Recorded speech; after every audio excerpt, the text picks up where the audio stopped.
ole kan chun zom le anga ama kan video kan siam china kha khi khi lo ni ta a chuan tuna chuan kan chun zom le anga tuna chuan mark full mark put za ta kha kan lo da du ta a kan da dong khan ti lai hian tinana asira he ti lai han ti nok vak lo khan hetlai sira hen full mark fm 20 ti vel mo kan da tel du ta ni chuan he ti lai a hemi zona hen da du ta la hemi zona he ti da space da a fm is equal to han ti vel kha hemi setting hi ti boi ve vek ta ni chu wang chuan he tiang ni lo hian kan ti dan tura chu hei hi tikhian hei hi hemi hi hlom khat text hlom khat mo object ang pon hlom khat alo ni ta a chuan a hran hlakin chu full mark chu kan siam don ani mo full mark in hei text kan thlanganga chuan he tilai thui vak angai lova a hmun thana siam phojatian tivel te khian mo fm is equal to 20 lo etina lo ni ta se fm mo tikhian hei hi kan select all a kan bold ta a in short tur chu sot ka thi ka mangna se doni kha tuna pang kan select all a kan bold ta kan ti ta a kha video ma sa khan select all chu control a nia bold chu control shift b kha ka soi chun jom kher to lo ni pon he ti la ya bold ti na te b me tur te kha tiang vel kha atir ngal ve kani chuan hei hi a horo pa hi chu du chu kan ti lian thei ta a mo horo pa hin ti lian ta ila ti vel khan ti ta ila chuan hei hi hetilai kan du du na te kan handa the ni mo he kan ti te hretanga aleng tok velin ti khan he tilai do apo ti vel khan he mi amma ami ti boy me lo hen te kan du du na kha te kan handa the ni mo kha he hi shana he hi shana he hi shan chu kan setel do ne he le he hian in zom na nei lo mo texin han select don ta la ten select don ta la he hi ti hian in select angin lang ma se engma a formatting a tel lowang a chan chu hei ten ran lak hei ten ran lak chulai chu kan shredonia le ti khan full mark kan da le ta chun a question kan chu don ta a mo question kan chu don hian kan shret tur chu hemi te ne na in zom vek boni the for example hete kan da ta hete kan enter thata a left kan handa ta a mo left kan handa ta ti la khian question 1 na ti khan kan chu the ni amara chu kha a setting kha ain kop pakhatina kop nem na tuk chona boi thlak thina chu wang chon athar lakin tu na full mark kan siamang chi khan athar lakin chu phei chu he tilai hemi in car text space ta na manga mang khan kan ti don ta ni chumi ni chuan text kan han select anga chuan ta hian kan click top anga hetia click top le helai tangai ti a hetia top thlengi va select kha ain ang reng te click top khan helai tanga hemi in car kha ni kan ti to kha video ma sa kan sei to kha chuan question kan chutran don ta a hetila hian tab setting kan soitel dona question kan chu don ta a question number 1 alo ni ta a full stop kan handa step kan han met mai ni mo ti khan chuan ta chuan antenna na answer the following questions ti ta a chuan kan han tep ta a mo ti hian kan tep phei ta a ti khan antenna na for example ni chu helai to pa hian amak put za ta kan da du ta ni antenna na true mark ni zela pu a question palia oma avain bel comment mark riat ti khan kan han tia hei hi alen dan tur hian ten kan han ti rem thina ni hei hi thil tu lu tuk lo ani a mo chu wang chuan hei hi tab setting hi man mai tur ani mo om zia chuan hei hi han pai photanga ka pai le photang chuan hei kan han select ta hemi line chia hi mo line dang tel lovin kan han select ka tap hi control I mo control I sayang khan formula keyboard shortcut ka mangna sel to ka tap hi khoya tak nge om ka hre chi alova en chin ta ila tap khoila mo hi chen om ka ringa ni la tab setting hi control a hi khoila ber hen nge om ka hre chi alova amara chu hi ni hi indent and tap ti hi mo control I tian he kana select ka he tilaya type a indent and tap hi tiana click theya he ron langanga or hei hi tian in sorry tian in han select a control I in han me khan tian ron lang ta ni hemi om zia chu hei hin en tai la ngo ngor o kan ti dian hretange alam chian thei nan control I kan tia hei tila hian achung le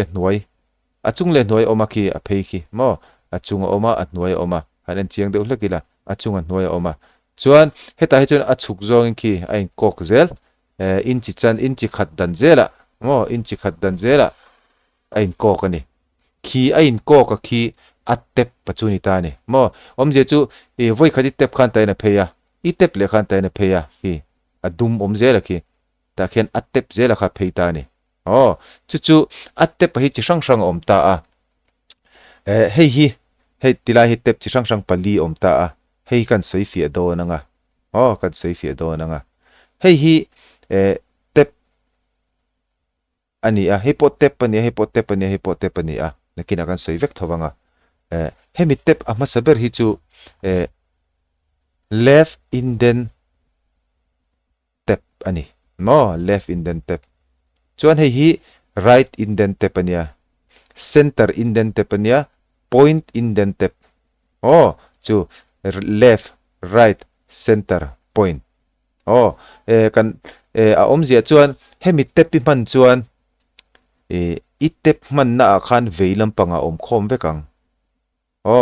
hemi tep I man chuan hemi I tep I da na dinglam panga om khom vekang hemi tep I da chuan hemi tep I da na center a om khom vekang aman nei nakina video kan soi zelanga kan soi thleng kan soi zel don ani chuan hei hi chu point om na apiang kha a centerang point om na zel kha a centerang chuan tuna kan man tura chu hei le hei kan mang don ani ama sa chuan hei kan manga left zoka kha achan chu hei hi kan da na turita he kan da don ani mo ka da hei tiang ka va selecta a tiang ka da don ni ta hen tiang ka da ang chuan ka da zo khan adang I da le don khan I da na tila hen I da le chuan a om me nga he tila hen I da chuan akarami zong hi bo vekang kan da chinanga tai kan da le chinanga hei akarami zong kha bo vekang khatinga engemoti sual pal inei chuan hetila hen I reset thei I reset anga abulami ang che khan ron om leang chuan atep man dan taka kan sei to ang le tuna chana ma sabera chun hei hi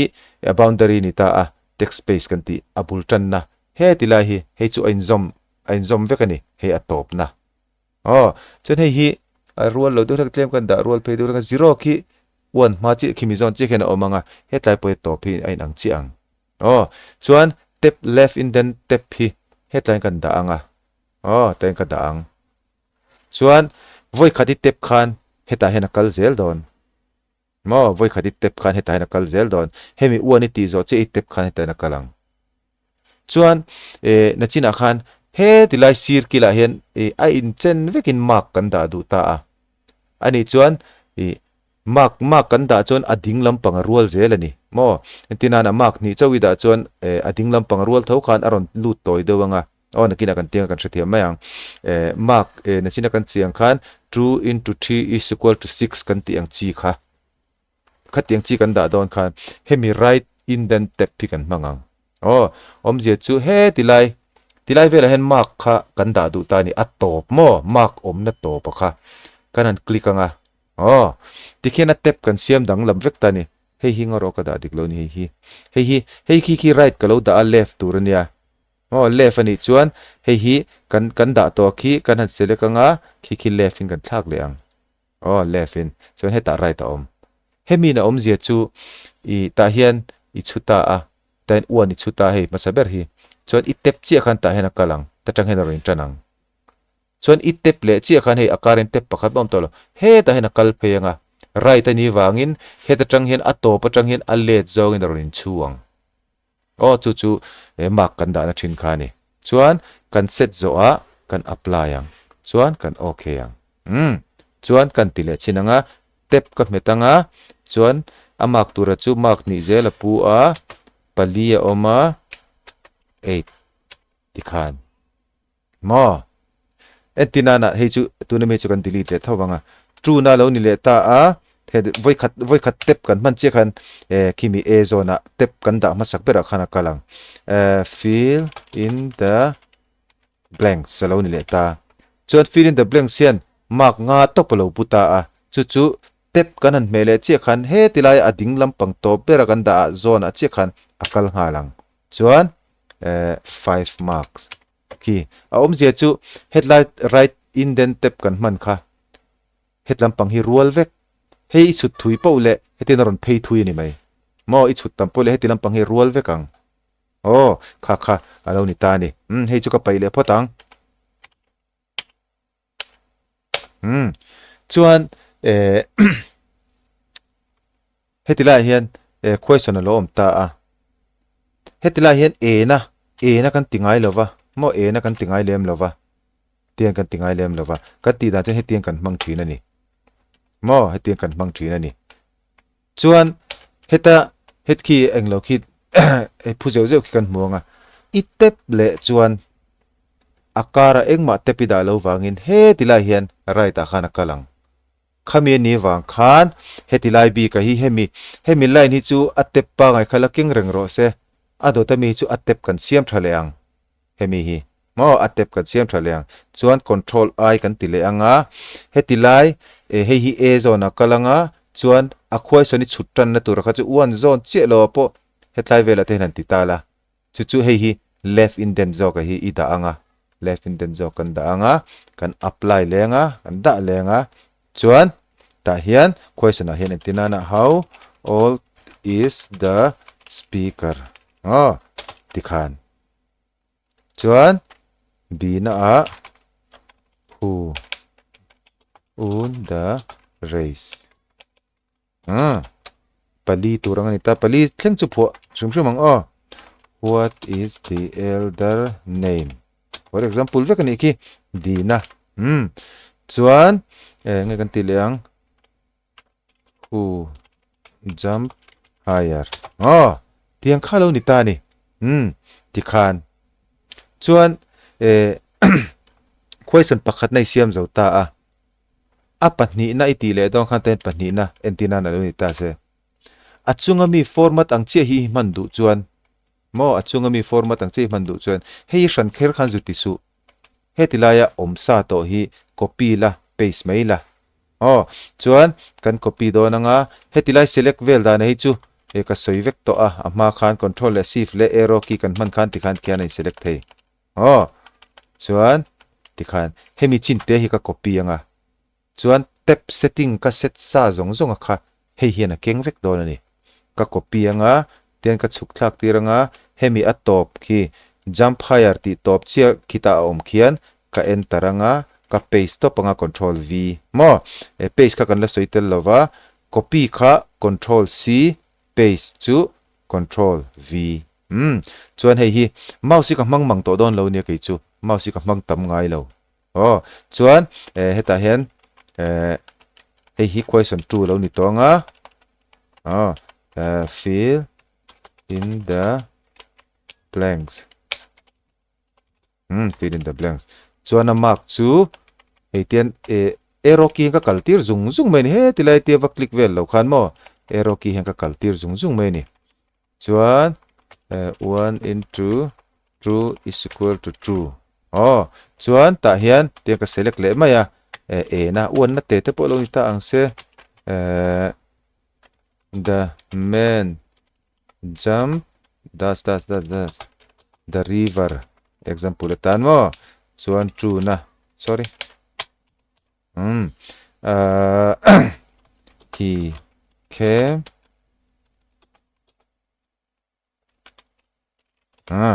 entinan vek tikhan lo ni ta ni chuan tikhan hetilaya tep iset sa zong ka tikhan a ring thazel don ani a ring thazel don chuan hetilaya hian kan han enter le ta a shana hetilaya achunga mi han copy kher kha angai to lem lo I copy sa question number 1 I copy sa kha alaking telvek chu wang ni paste le to panga chuan question number 3 oh question number 3 hi chu claim in a lo dang lam de hlek don ta ni mo claim a dang lam de hlek kan mang vele thungang antenna na passage reading kan tiang chi reading comprehension kan tiang chi kha alo ni vele ta ni entirna na ani chu o entirna na chuan reading comprehension lo ni chuan entirna na tilai hian horpuin reading comprehension mo at chei moi dana vele hi chu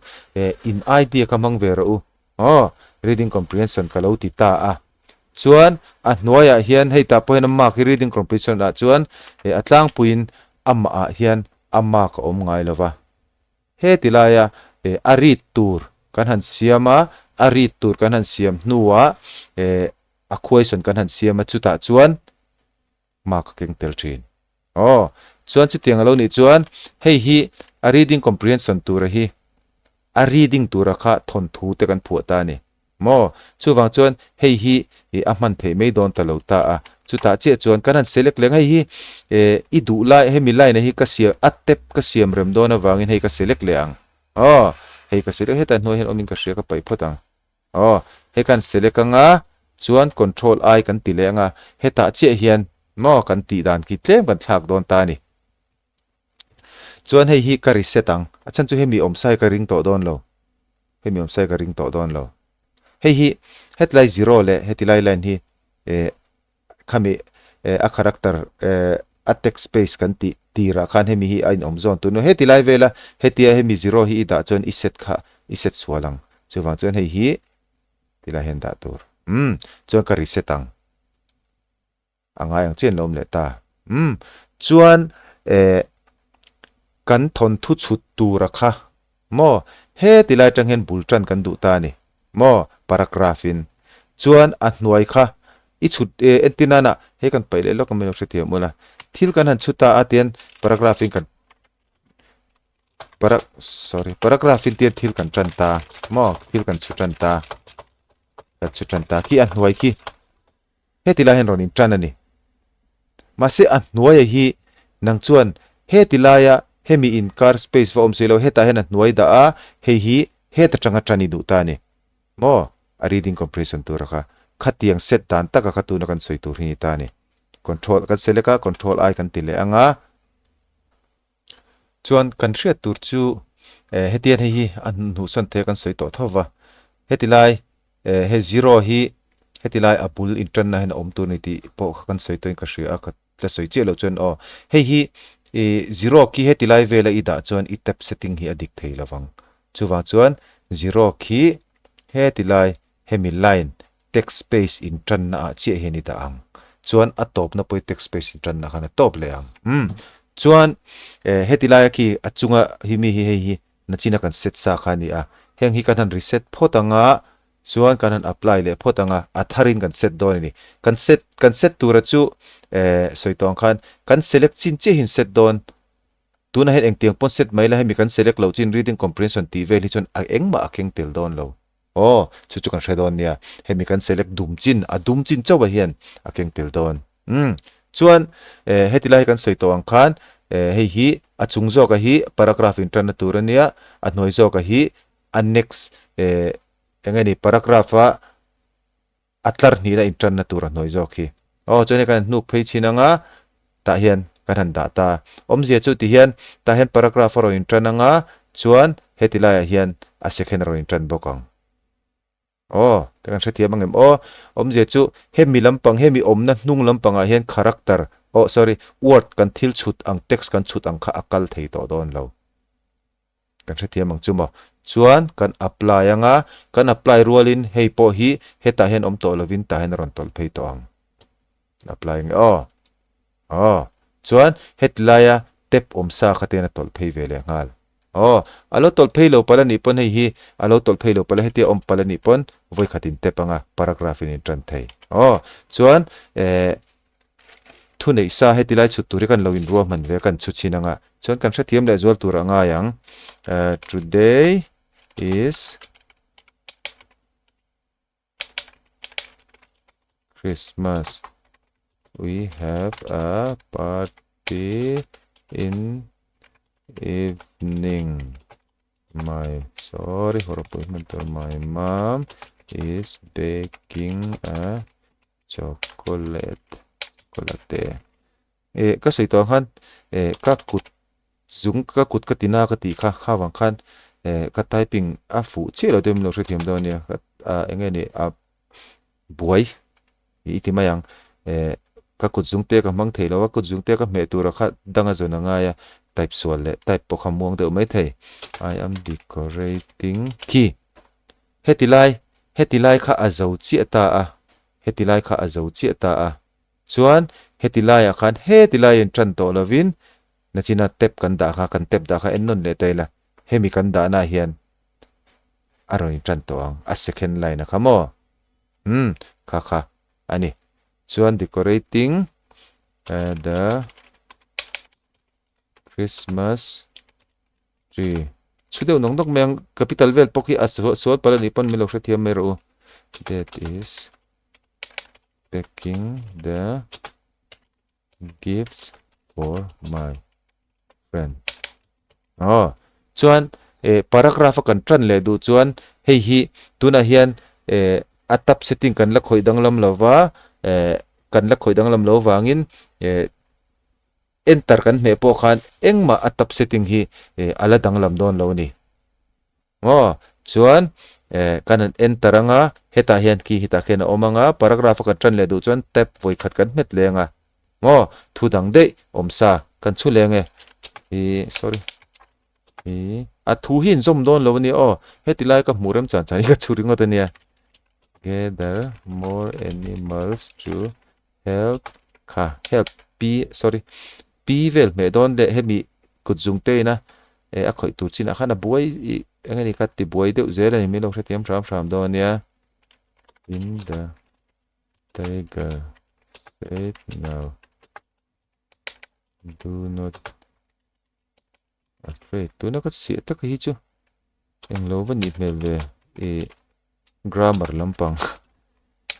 or pui man na te po hi da that tu ni om tak ni alone we will alen lo chi khan anoi chi kha hi hetilai zon hanon kal leang khatiang zel khan mo khata pakha set talo ta ula chu he anoi mi hi he taron kalang khatap set dalin thiam lo chuan mo khatap set dalin thiam lo chuan hetilai mi kha azo chi khan tilai zon atang in trananga tep po kha in mang non le mai theya khatiang tep tan man non khan character ati boy thina ni tiang ve khelo ni ta ni te kan chu zo ta